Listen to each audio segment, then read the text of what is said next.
and welcome to this edition of Defacto Review, a weekly roundup of the biggest stories shaping Mongolia. Here with us tonight, economist and commentator Jargal Defacto. Thank you. And I am Milena Mendes. We are live on Facebook at V Television, and we love to hear your thoughts. So on Twitter, use hashtag Jargal_Defacto. Coming up on this show tonight. $125 million agreement signed for China-Mongolia economic zone. MSC market cap tops 5-year high of 2 trillion tugrug on coal renaissance. Batulga skips UN meeting to preside over home affairs. Britain takes over Light Street for Inspire Me Festival. Thank you for joining us, and we're going to start talking about the China-Mongolia Economic Cooperation Zone, where construction is set to begin with a $125 million agreement. China 22 MCC Group on Thursday signed an agreement for infrastructure programs with the municipal government of Irinhot, China's largest hub for cross-border trade with Mongolia. Under the agreement, the Chinese group is responsible for the construction of underground pipelines, office buildings, roads, and plants within the Chinese section of the zone. The total investment of the projects is around 824 million yuan, about $125 million. Construction of the infrastructure will take over 2 years, and the China 22 MCC Group will be the operator of the facilities for another 13 years. So, Jargal, please tell us, what is the purpose of this economic cooperation zone? Actually, there was an agreement between two governments in 2015 to make this happening. And it was not clear from Chinese side who will run this whole things and who will operate, who will invest.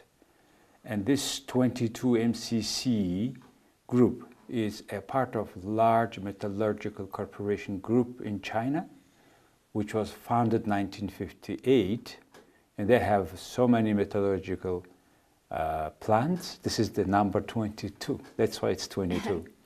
And you know, under the environmental concern, China is reducing many metallurgical plants, which are now looking for good diversification. And I think this company from Tangshan, China, city south, they come into Inner Mongolia and diversifying their business into such infrastructure building. And also this company has a long experience for infrastructure, construction. So they do the business they are in. And the good thing is they have signed, they agreed. And I think it is enforcing now Mongolia to move faster, because two countries agreed to have 900 hectare squares on two sites, which are meeting at the border. And two sites will be developed, and there will be a certain entrances they go through freely to each other. And it will be huge, not only trading, but factories, not only plants, manufacturing factories, but also trading, e-commerce, and several other comprehensive joint economic cooperation zone. Mongolia has 3 free zones offices, and one of them is there on our side, and 1/3 of Mongolian territory is being put infrastructure together in a place already. So hopefully all this thing will do faster, all the cooperation. But it is also a part of last year agreement of 3 presidents, China, Russia, Mongolia, in Tashkent, to develop further the corridors through Mongolia. And in particular, this corridor is crossing that free economic trade zone we are talking about. Now, Russia, I hope, will be now more faster. And in mid of October, in Irkutsk, in a Russian border city, Mongolian and the Russian governments will have on Commission's annual meeting. And probably they had to make faster the cooperation, any activities at the border. So, but in the north border, we have railway corridor at one locations, the roads in another locations, in between them several kilometers. So most probably they may have two zones there. So at the end, it's in the line of Mongolian integration into economy in the region, which we the most needed. And we are looking for also through corridors to have access to the ocean. So all these issues together, I think this economic zone is a good start to work in that direction. Right, exactly. And now to the average Mongolian living here, what does that mean to them? How much does it change? Good questions, because China and Mongolia is big economic partner. For us, you cannot imagine Mongolian economy without China. So the zone will give more chance for Mongolian companies to be closer to China. A lot of facilities, logistics will be cheaper because they will abolish 6.5% customs rate from Chinese side. So it will give for Mongolian companies more opportunity to export to China, and for Chinese company to use Mongolian part to produce things and take it back. That means it's a matter of involving more labor. That means more concentration of labor towards to that southeast directions rather than Ulaanbaatar. Right. We may have more another sub-center at the beginning. And the Chinese economy is so big that it could be one of the substantial large center, including also tourism facility, where on the Chinese side the people can come and buy things, and that's how they initially visualize it, this one. And plus, this coming week, there will be largest second Mongolia-China Expo in Hukhot, the capital of Inner Mongolia. And now many Mongolians go this week there. And now China has a lot of things to talk, because now they have already signed the agreement. A state-owned company is coming, and now they are going to invest that much about money, as you said, to $120 million. That means China started their work. So it will hopefully again speed our work. As a result, we will have now a lot for many years talks finally as a deed. Do you think this could actually bring more foreign investments to Mongolia? Is it a door that's opening for them? Yes, and this foreign investments comes in two ways, to Chinese part and Mongolian part. Right. Now, it is not only clear what is the procedure to cross that border, how often, how freely all goods, labor, capital moves between two zones. Can it be kind of separately, another separate kind of economic space? If it is the case, if we make it out of this truly that universal kind of free trade space of businesses, then the companies would come. Because north of China, Inner Mongolia is growing so fast. And they need also own products which can be probably produced cheaper in that zone, because it's the only zone in Inner Mongolia. So it could be producing more benefits also for Chinese businesses. We've got to see the development of this story. Moving on, Batulga skips UNGA. President Hotma Batulga skipped the United Nations General Assembly meeting last week, saying he was needed at home while the country remains without a government. Acting Foreign Affairs Minister Monk Orgel attended the meeting in the president's place, despite the fact that he is on the way out after Parliament voted out the government earlier this month. Batulga said there was no need for representatives to attend every session to demonstrate the nation's commitment, and that he was giving domestic affairs higher priority. The decision comes after Batulga faced criticism in Hungary, where some accused him of being there in this trip to watch a judo competition. Are there any indicators that this time that Batulga was here in country, rather than attending the UN meeting, was actually doing something great for this country? Well, I liked his argument. When he said we are in a crisis first, Right. political and economic crisis in a way, because we don't have a government, the acting government. Right. We have it. Secondly, we are in economic crisis. Everybody have economy, including the president. And indeed, the previous president had established certain landmark or level of participation, because he was in all UN meetings every fall, and plus he was in all Davos meetings.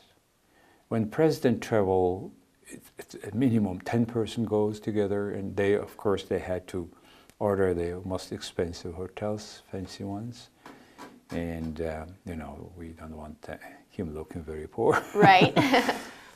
Secondly, I think it's interesting, at least rational suggestions, and I don't think every president comes to every UN sessions.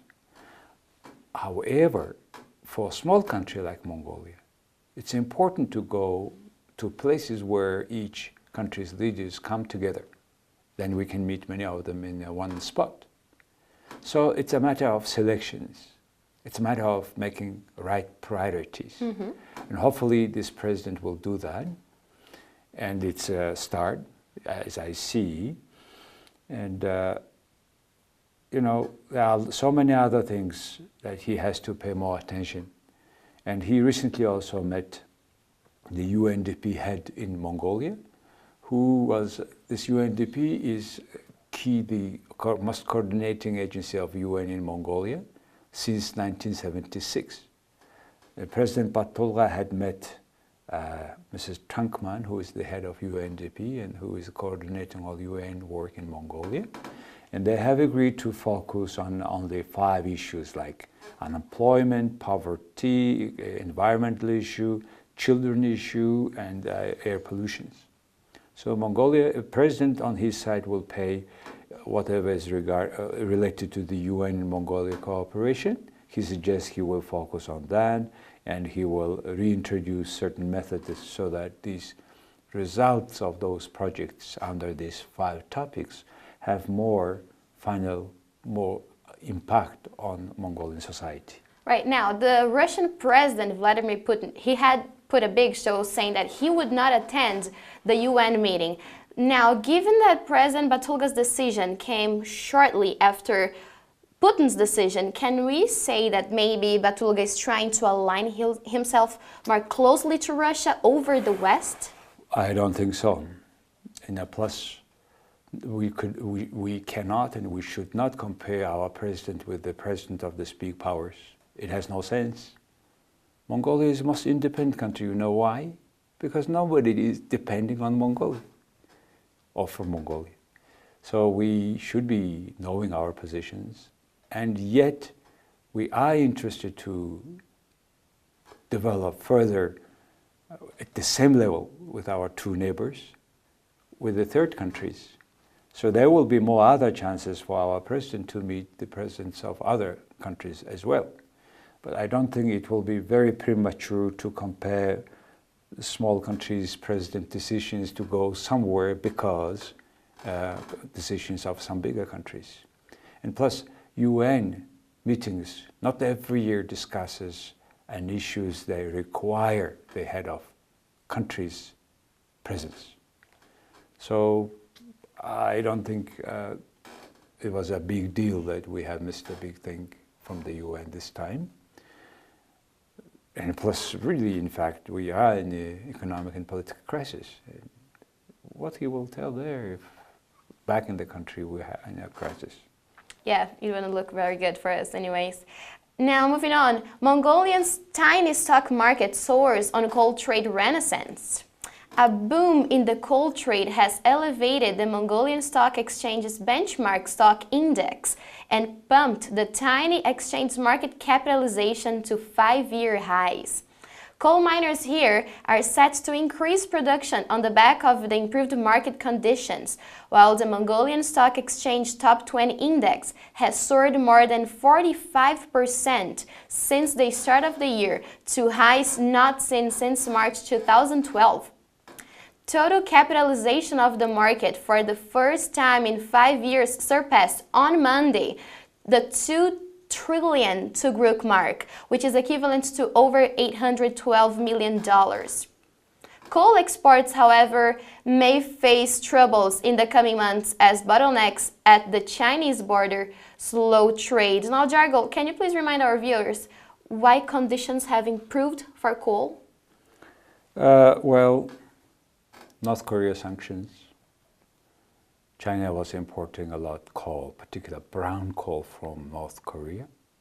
So China started to buy brown coal from Mongolia, which is going through by train through Sanshan border. And as far as the Tawantolga major coke and coal deposit linked with China, still it is by road, by trucks. And this truck's line length was about 40 to 50 kilometers 2-3 months ago. Now it's 160 kilometers. Wow. And the people are spending almost 2 weeks in their truck, which is unacceptable. And the reason was Chinese, there were 4 gates working at Chinese sites before. And a month they allowed about 600, 700, no, a day, 600 or so cars to go through.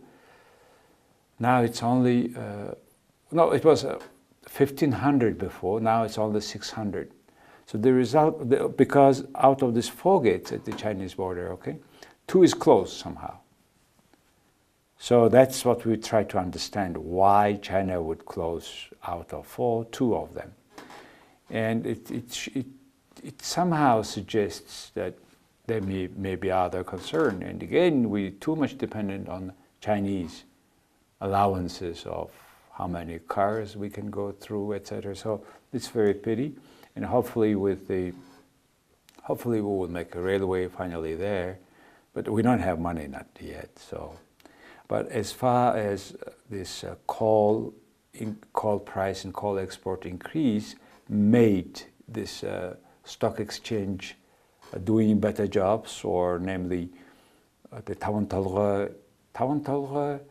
company share price have increased 12 times for last 5 months, 5 times for last 12 months, and the APU, the liquor producer, share increased 50% for last few months.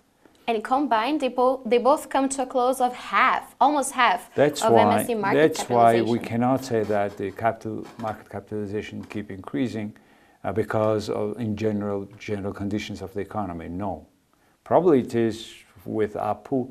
With APU, main thing was also they had to deal with Heineken. The Heineken is buying some shares, so that's the reason why these 2 companies. And speaking about shares at the Mongolian Stock Exchange, I should mention that market capitalization, you said, reached just about 2 trillion MNT. What is 2 trillion? The whole Mongolian economy is 28 trillion tugrugs, or about 11.1 or 2 billion US dollars. Small economy.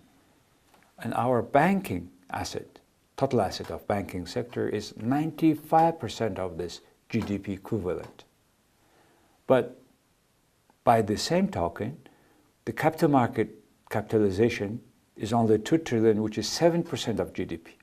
Now you see, the money market is only 95% of GDP.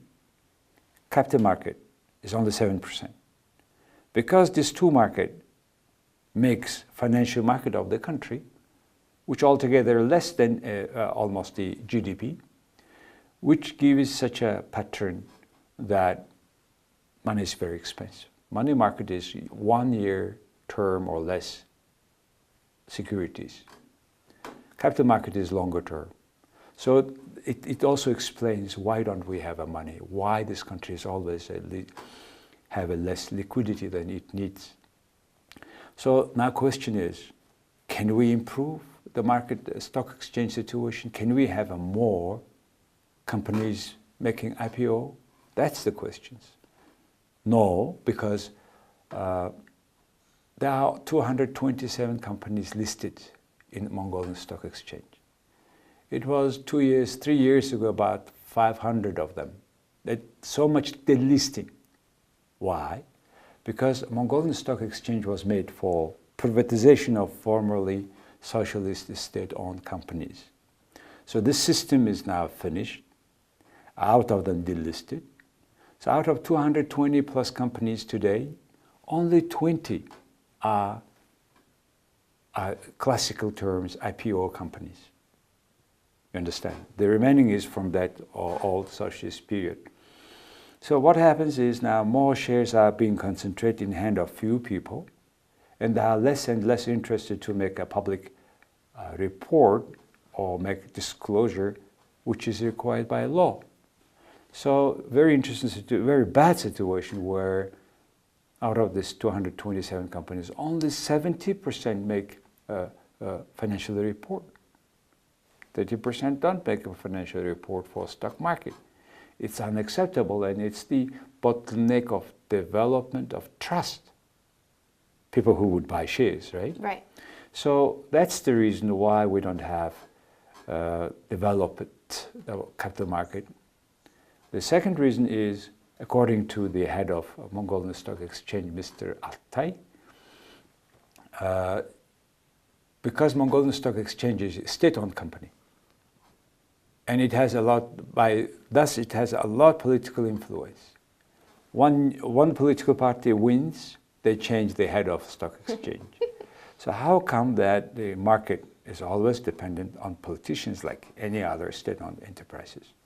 So until Mongolian Stock Exchange is private, I don't expect fairly thorough written procedures and through written documents, procedures that make companies more transparent. So that's the situation in the Mongolian Stock Exchange. Right, and some analysts are saying that local investment is driving growth. So what's changed among Mongolian investors? Because we have a new government tax on saving interest giving local investors, training sessions held to better educate investors, yields on domestic bonds are failing. So what has changed among Mongolian investors? Mind of Mongolian investors towards shares or securities on Mongolian Stock Exchange, not very much interested. They are not very much interested, except if the government offer expensive bonds. Remember, bonds interest rate coupons were at the level of 17%, higher than the banking saving rate. At that time, people were interested to buy. Because IMF package, because more money comes, hard currency comes to Mongolia, the government deficit became less because they were not paying any more expensive interest rate for bonds, at least for a time being. So that makes government, they still issue bonds, but they makes the government bonds quite less interested for investors. As a result, Mongolian companies are not buying much at the stock exchange. And those who were buying, because just this export, Tawan Paloi shares, and the news, Heineken buys share of Apu. Only on these two shares, the stock exchange was a little bit going higher, but not rallying much. Thank you. And moving on to our last topic of the night, Britain at Light Street. The British Embassy took over the Light Street in downtown Ulaanbaatar this weekend for its annual Inspire Me Festival to promote education in the United Kingdom. At Seoul Street, where car traffic is blocked every weekend, visitors took photos with Britain's signature red telephone booths and even child-sized thrones made of swords, after the hit TV and book series Game of Thrones. So what do you think of this idea, allowing groups to come to Light Street for promotion? Very interesting. Have you been there? I have. So many people were showing up. A lot British feeling, right? Right. The flag, color, Union flag. Huh? Well, Britain, it has a particular place in our international relations in mind of Mongolians because it's the first major large country's embassy opened in Mongolia 55 years ago. And it was an important event for us, for ordinary Mongolians, because it was a feeling that we have now diplomatic relations with Britain, and through the language with increase of English all around the world, Mongolians also tend to learn more, likes studying more. And Britain has been always supporting our democratic changes, in particular recently this Chevening scholarship. And several other scholarships keep coming, and a lot of young bright Mongolians have a good chance to study in Britain at the, with that scholarship. So people are competing, very competitive, nice program. And this year it is organized in such a fun way, good, broad way, gives hope that more Mongolians will have a chance to go there. But the issue is, I mean, not only to Britain, but other developed countries, Mongolian brightest go there, study there, comes back, and some of them don't come back recently. But those who came back, in particular at the boom time of economy, some of them are going back now. So it all gives us a good food for thoughts. Why? Because how can this country retain own talents? How we can make such a conditions that they are staying satisfied? And because this frequent change in political arena and economic opportunities disappearing sometimes because this political change, because Mongolia still have a lot of conflicts of interest in our governance, in public governance. Look at this land speculations, look at their licenses. So all this corruptions. And by the way, one of the reasons why we are replacing or changing the government is a corruption as well. It's connected with big concessions, etc. So it's a good new task for new government to think over again and again how we can stop that brain drain of the most talented young, our children, youth and most educated guys. Well, we're coming to the end. Any final thoughts before we close up? Well, thank you, I should say, support. Thank you very much for watching our program. We try to be independent analysts of what's going on in this country, selecting for also events. And please share your thoughts with us. It's a good support for our program. Thank you very much. Thank you for staying with us tonight, and have a great week, Mongolia. Bye-bye.